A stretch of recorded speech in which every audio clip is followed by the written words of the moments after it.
is for granting us a 5-day wellness leave.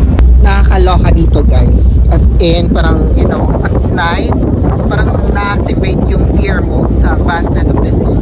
Yung thalassophobia. Makalo! O, diba? Darkness. Buti may moon tayo. Perfect. Not too dark pala. For real guys, mas bet ko mag-travel at night kasi hindi mainit. Tapos hindi masyadong crowded, hindi matao, hindi busy ang kaganapan sa loob ng barko. So ngayon, pag gabi, it's more comfortable, it's chill lang, malamig, diba? So it's perfect.